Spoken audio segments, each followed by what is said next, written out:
Hello viewers, आप देख रहे हैं मेरा YouTube channel professor Salim academy. आज हम 2024 का इकोनॉमिक्स के पास्ट पेपर पे डिस्कस करेंगे। और इस पेपर के अंदर जितने भी सवालात एमसीक्यूज बाशमूल आपसे पूछे गए थे, मैं तमाम के सॉल्यूशन आपको एज पर बोर्ड क्राइटेरिया आपको यहाँ पे सॉल्व करके दूंगा।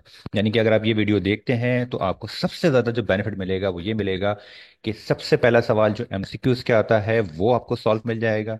इसके बाद जितने भी सवाल सेक्शन बी में और सेक्शन सी में माइक्रो इकोनॉमिक्स और मैक्रो इकोनॉमिक्स के आए थे, उसका सोल्यूशन आपको मिल जाएगा बोर्ड के पैटर्न के मुताबिक। तो इसलिए ये वीडियो आपके लिए बड़ी इंपॉर्टेंट होने वाली है।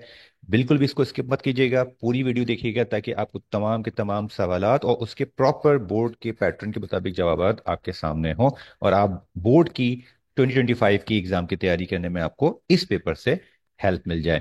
तो ज़रूर मेरे यूट्यूब चैनल को सब्सक्राइब कीजिएगा कि इसके बाद जो पास्ट पेपर्स हैं जो मैं अपलोड करूंगा उसकी वीडियो आप तक आसानी से पहुंच सके। तो आज हम बात करेंगे 2024 के पास्ट पेपर के सॉल्यूशन के ऊपर। सबसे पहला सेक्शन है वो है एमसीक्यूज का, मल्टीपल चॉइस क्वेश्चन का। उसके मार्क्स 15 आपके पास थे और इसमें आपसे कहा गया था कि आपने 15 एमसीक्यूज सॉल्व करना है और हर एमसीक्यूज जो है वो 1 मार्क्स का था। बारी बारी सवाल हम देख लेते हैं। जो पहला एमसीक्यू है उसका आंसर ट्रांसफर पेमेंट है। ये मैंने हाईलाइट कर दिए हैं, ये तमाम इसके सॉल्यूशन हैं, इसको आप देख सकते हैं। अगर आप चाहते हैं कि हर एमसीक्यूज को एक्सप्लेन भी किया जाए तो इसके लिए आप मेरे यूट्यूब चैनल पे जो कम्युनिटी सेक्शन है, अब वो चेंज कर दिया यूट्यूब ने, अब उसको पोस्ट के नाम से डाल दिया, POST। तो आप उस पोस्ट पे जाके इन तमाम एमसीक्यूज के सॉल्यूशन के साथ साथ वहां पे इसकी एक्सप्लेनेशन भी देख सकते हैं अगर आप चाहते हैं मजीद डिटेल में इसको कवर करना। पहला जो एमसीक्यू है वो है reward without service is called. बगैर रिवॉर्ड के जो आपको सर्विस के रिवॉर्ड मिल जाए वो ट्रांसफर पेमेंट कहलाता है। इसी तरह से डिज़ायर के साथ अगर परचेजिंग पावर मिल जाएगी तो वो डिमांड बन जाएगी। इसी तरह से जो तमाम फैक्टर ऑफ प्रोडक्शन है, लैंड, लेबर, कैपिटल और एंटरप्रेन्योर, वो तमाम वेरिएबल होते हैं जब भी लॉन्ग रन प्रोडक्शन फंक्शन की बात की जाएगी। इस तरह से 2.5% जो रेट होता है वो जक़ात का होता है।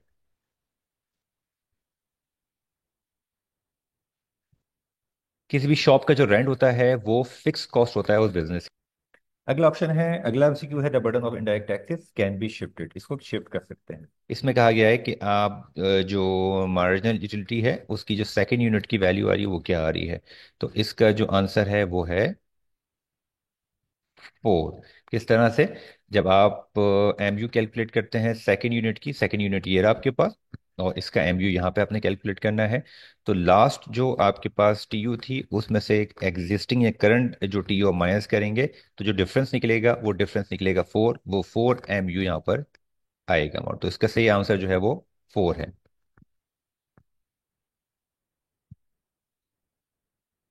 नंबर 8 जो एमसीक्यू है वो है आपके पास the amount of money for wear and tear. जब आप किसी बिजनेस में कोई मशीनरी यूज करते हैं और वो जो मशीनरी यूज होती है तो वेयर एंड टेयर जो होता है वो डेप्रिसिएशन कहलाता है।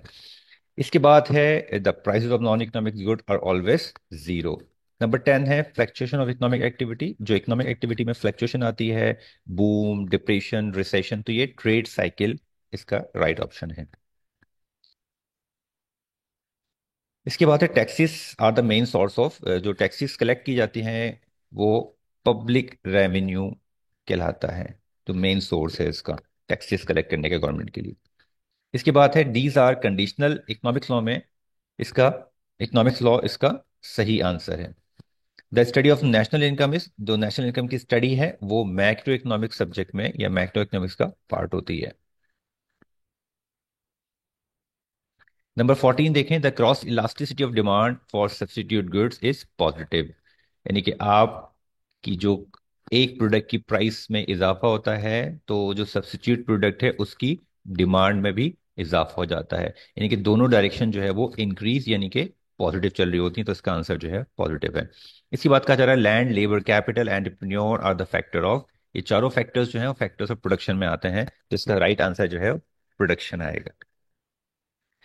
तो व्यूवर्स ये हमने 15 एमसीक्यूज मुकम्मल किए हैं। ये 15 एमसीक्यूज 15 मार्क्स से थे। यहाँ पे आपके 15 मार्क्स आप इस तरह से हासिल कर सकते हैं। अब आते हैं इंपॉर्टेंट पार्ट पे, इसको बिल्कुल स्किप मत कीजिएगा, पूरी वीडियो देखिएगा, क्योंकि अब मैं हर सवाल का सॉल्यूशन आपको प्रॉपर दे रहा हूँ, जो आपको बोर्ड में अगर ये सवाल रिपीट होता है तो आपने करना है।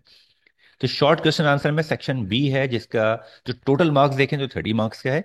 और इस 30 मार्क्स के दो हिस्से कर दिए हैं, एक इन्होंने माइक्रो इकोनॉमिक्स के 15 मार्क्स कर दिए। अब हम आगे पढ़ेंगे तो 15 मार्क्स वो मैक्रो के कर दिए उन्होंने।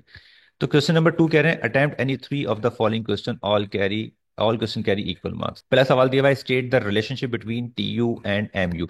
एमयू और टीयू में क्या रिलेशनशिप है, इसकी जो स्टेट है वो आपको बयान करनी है। क्योंकि ये शॉर्ट क्वेश्चन है तो आपने उस लिहाज से इसको यहाँ पे लिखना है। इसके बाद सेकंड क्वेश्चन देखें तो अगला सवाल है, डिफरेंशिएट करना है आपको यूटिलिटी और यूजफुलनेस को। तो यूटिलिटी और यूजफुलनेस की डिफरेंशिएशन यहाँ पे बहुत कॉमन सी दी हुई है। बहुत कॉमन डिफरेंस है कि यूटिलिटी जो होती है वो पॉजिटिव और नेगेटिव भी हो सकती है, जबकि यूजफुलनेस जो है वो हमेशा मुस्बत यानी कि पॉजिटिव रहती है। अगला जो सवाल है, तीसरा सवाल आपसे पूछा गया था वो था demand curve is downward sloping. कि भाई डिमांड कर्व जब बनाते हैं, डिमांड डायग्राम बनाते हैं डिमांड की, लॉ ऑफ डिमांड की, तो उसमें जो डिमांड का जो कर्व है वो नीचे की जानिब क्यों गिर रहा होता है, डाउनवर्ड स्लोपिंग क्यों कर रहा होता है।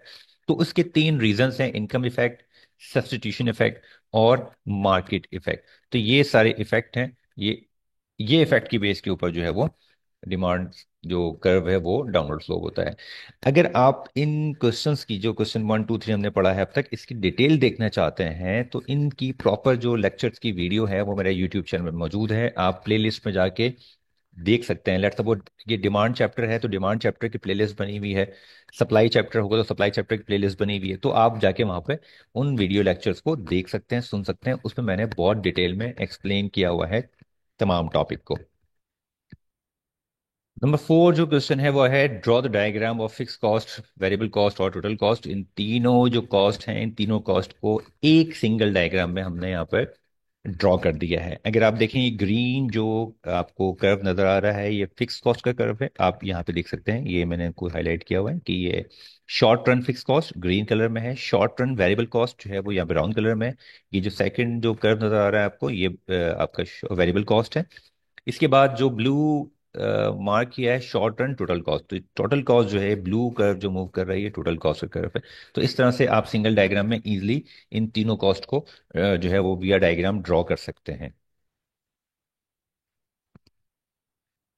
अगला सवाल जो आपसे पूछा गया था वो पूछा गया था कि आपको लॉ ऑफ रिटर्न और लॉ ऑफ कॉस्ट के नेम बताते हैं।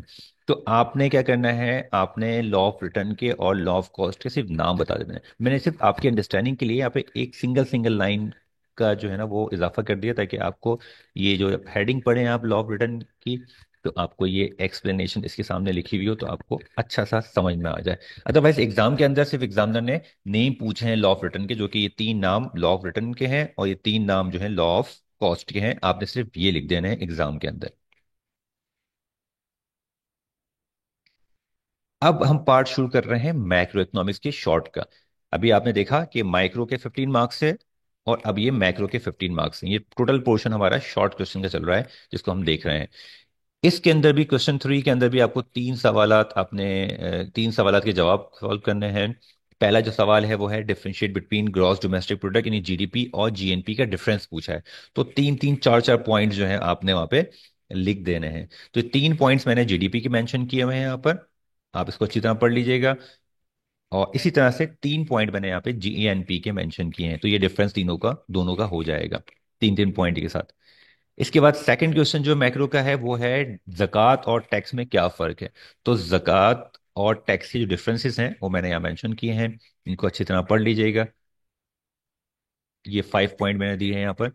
इसके बाद अगला सवाल ये है कि पब्लिक फाइनेंस और प्राइवेट फाइनेंस का डिफरेंस क्या है, इन दोनों में क्या फर्क है। तो पब्लिक फाइनेंस के जो पॉइंट है और इसी तरह जो प्राइवेट फाइनेंस के पॉइंट है वो मैंने यहाँ मेंशन किए हुए हैं। अगला सवाल जो है आपके पास है वो है क्वेश्चन 4 है, वो है एक न्यूमेरिकल क्वेश्चन। एक छोटा सा बहुत आसान सा न्यूमेरिकल आपको दिया गया था, लेकिन अगर इसको आप समझेंगे नहीं, इसको अभी आप कैलकुलेशन देखेंगे नहीं, तो आपको कभी भी ये सॉल्व करना नहीं आएगा। मैं रिपीट करता हूँ, इफ पर्सनल इनकम इज 100, अगर किसी शख्स की इनकम जो है, लेट सपोज आपकी इनकम, आपकी एग्जाम्पल ले लेते हैं, आपकी इनकम जो है वो 100 रुपीज़ है, आपके पास 100 रुपीज़ आते हैं महाना खर्च करने के लिए आपकी इनकम होती है। और आपको जो डायरेक्ट टैक्स पे करना पड़ता है वो उस इनकम में से वो 20 पर पे करना पड़ता है। तो कहा जा रहा है कि आपने disposable personal income DPI calculate करें। अब बताएं किस तरह से कैलकुलेट करेंगे। सिंपल, आपके पास पर्सनल इनकम का डेटा मौजूद है 100, ये लिखा हुआ पर्सनल इनकम 100, आपने यहाँ मेंशन कर दिया। डायरेक्ट टैक्स कितना पे कर रहे हैं, 20 रुपीज, तो आपने डायरेक्ट टैक्स 20 को मेंशन कर दिया। ये डेटा आपके पास अवेलेबल है जिससे आपने सॉल्व करना है इस न्यूमेरिकल को। कैलकुलेशन कैसे होगी, आपने डीपीआई कैलकुलेट करना है। डीपीआई का फॉर्मूला क्या है, DPI equal to personal income minus direct tax. आपने पर्सनल इनकम में से डायरेक्ट टैक्स को माइनस कर देना है, डीपीआई आ जाएगा। ये देखें, ये पर्सनल इनकम 100 और टैक्सेस 20 है, दोनों को माइनस किया तो ये 80 इसका आंसर आ गया। बस डीपीआई क्या है, 80। इस तरह से छोटे छोटे न्यूमेरिकल होंगे तो वो आपने आसानी से सॉल्व कर लेना है। अगर आप मेरी वीडियो देखेंगे तो मैं सारे न्यूमेरिकल इस तरह आसानी से सॉल्व करवा के आपको इसका सॉल्यूशन दे दूंगा। अगला सवाल है आपके पास नंबर 5, वो है which of the following taxes are direct और इनडायरेक्ट। आपको कुछ टैक्सेस के नाम दे दिए उन्होंने, ये 4 टैक्सेस दे दिए उन्होंने, और कहा कि इसमें से डायरेक्ट वाले कौन से हैं वो अलग करें और जो इनडायरेक्ट हैं वो अलग करें। तो हमने डायरेक्ट टैक्सेस को मेंशन कर दिया कौन कौन से हैं। इनकम टैक्स डायरेक्ट होता है और प्रॉपर्टी टैक्स डायरेक्ट टैक्सेस में आते हैं। इस तरह से इनडायरेक्ट टैक्सेस कौन से होते हैं, सेल टैक्स और कस्टम ड्यूटी।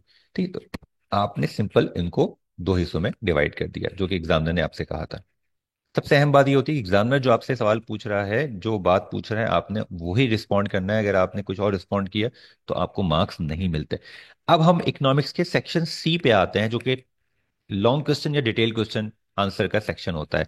तो पहला जो सवाल है लॉन्ग क्वेश्चन में वो है explain the law of equi marginal utility with the help of schedule and diagram. आपने डायग्राम और टेबल ड्रॉ करना है और आपने बताना है कि लॉ क्या है इक्वी मार्जिनल यूटिलिटी का। मैंने इसको पूरा सॉल्व किया हुआ है as per the pattern of the board. तो आपने क्या करना है, इसको इसमें से याद कर लेना है, अपनी तैयारी कर लेनी है। सबसे पहले हमने लॉ को यहाँ पे डिफाइन कर दिया, लॉ क्या होता है। फिर हमने इक्वेशन बना के इस लॉ को यहाँ पे डिफाइन किया। अगर हम आगे चलें तो ये, फिर इक्वेशन के जरिए से आगे जो हमने इसको एक्सप्लेन किया हुआ है तो इसकी एक्सप्लेनेशन हमने यहाँ मेंशन कर दी है। ये पूरी न्यूमेरिकल के लिहाज से, ताकि एक प्रॉपर एग्जाम्पल और न्यूमेरिकल एक्सप्लेनेशन चले जाए आपके पास। इसके बाद जो चीज़ है वो उसका शेड्यूल यानी कि टेबल और इसकी डायग्राम। बहुत क्लियर टेबल और डायग्राम बने हुए हैं। इस अगर आप चाहते हैं इस टॉपिक को समझना, law of equi marginal utility को, तो पूरी एक कंप्लीट वीडियो, कॉम्प्रिहेंसिव वीडियो जिसमें मैंने ग्राफ को भी एक्सप्लेन किया हुआ है, टेबल को एक्सप्लेन किया हुआ है, लॉ को भी एक्सप्लेन किया हुआ है, वो मेरी वीडियो यूट्यूब पे मौजूद है। आप जाके वहां से इसको चेक कर सकते हैं।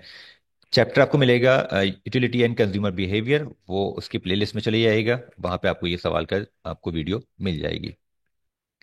इसके बाद अगला सवाल जो है वो है how does a firm in perfect competition achieve it's equilibrium during short run. कि फर्म जो है वो परफेक्ट कंपेटिटिव मार्केट में रहते हुए शॉर्ट रन के अंदर किस तरह अपनी फर्म का इक्विलिब्रियम जो है वो मेंटेन करती है, मैनेज करती है। तो पहली जो अप्रोच है वो टोटल अप्रोच के जरिए से आपने यहाँ पे इसको एक्सप्लेन करना है, यहाँ पे इसका ग्राफ बनाना है। तो ये ग्राफ जो बना होगा सेम उसकी एक्सप्लेनेशन यहाँ पे आपने मेंशन कर देनी है या इसको लिख देना है। इसके बाद टोटल अप्रोच के बाद ये पूरी एक्सप्लेनेशन यहाँ पे आपको नजर आ रही है। इसके बाद मार्जिनल अप्रोच है, आपने यहाँ पे मार्जिनल अप्रोच के बारे में लिख देना है और एक ग्राफ बना देना है, और इस ग्राफ को आपके नीचे आके इसके बाद वाले स्टेप में आपने इसको एक्सप्लेन कर देना है। यहाँ पे ये ग्राफ को एक्सप्लेन कर दिया तो इस तरह से ये आपका दूसरा सवाल माइक्रो का मुकम्मल हो जाएगा। ये सवाल भी अगर चाहते हैं बहुत डिटेल में जानना समझना तो इसकी पूरी एक कॉम्प्रिहेंसिव वीडियो मैंने बनाई हुई है जो मेरे यूट्यूब चैनल के प्लेलिस्ट में मौजूद होगी। आप वहां से सर्च करके इसको लेक्चर को समझ सकते हैं। इसके बाद हम आते हैं मैक्रो इकोनॉमिक्स के पार्ट को जो कि 15 मार्क्स का है। इसमें पहला सवाल था आपके पास, जो क्वेश्चन 5 था वो था explain the function of money. जब भी हम प्राइमरी फंक्शन की बात करेंगे तो ये तमाम हेडिंग्स मीडियम ऑफ एक्सचेंज, इसी तरह से आगे जो ये measures of yardstick, deferred payment, store of value, ये सारी सारी डेफिनेशंस जो है आपको हेडिंग्स की आपको प्राइमरी फंक्शन में लिखनी पड़ेंगी। जब सेकेंडरी फंक्शन में हम आएंगे तो सेकंड फंक्शन में सारी ये हेडिंग्स यहाँ मेंशन की है मैंने, बिल्कुल कंसाइज वे में आपके लिए लिख के यहाँ पे सवालात के जवाबात लिखे हैं, ताकि आप बिल्कुल टू द पॉइंट, जितने एग्जाम में मार्क्स हैं इतना ही आपने उसको रिस्पॉन्ड करना है। Critically analyse the comparative cost theory of international trade. International trade की एक थ्योरी है कॉस्ट थ्योरी, उसको यहाँ पे उन्होंने कहा है कि आप क्रिटिसाइज करें, थ्योरी बताएं, और फिर थ्योरी पे क्रिटिसिज्म जो है वो बताएं क्या है। तो आपने जो है चंद लाइनों के अंदर यहाँ पे थ्योरी डिफाइन कर दी। इसके कुछ एजम्पशंस हैं, क्योंकि हर थ्योरी के एजम्पशंस होते हैं, कंडीशंस होती हैं, तो ये एजम्पशन आपने यहाँ मेंशन कर दी। इसके बाद आपने इस थ्योरी पे की जाने वाली सारी क्रिटिसिज्म को पॉइंट वाइज यहाँ पे मेंशन कर दिया। तो इस तरह से आपका ये पूरा सॉल्यूशन जो है 2024 के पेपर का यहाँ मुकम्मल हुआ। इस तरह की आसान वीडियो अगर आप देखना चाहते हैं तो मेरे यूट्यूब चैनल को यकीनन ज़रूर फॉलो करें। यूट्यूब चैनल पे मेरी तमाम के तमाम आसान तरीन वीडियोस मौजूद हैं, जिससे आप अपने फर्स्ट ईयर इकोनॉमिक्स को क्लियर कर सकते हैं पेपर को।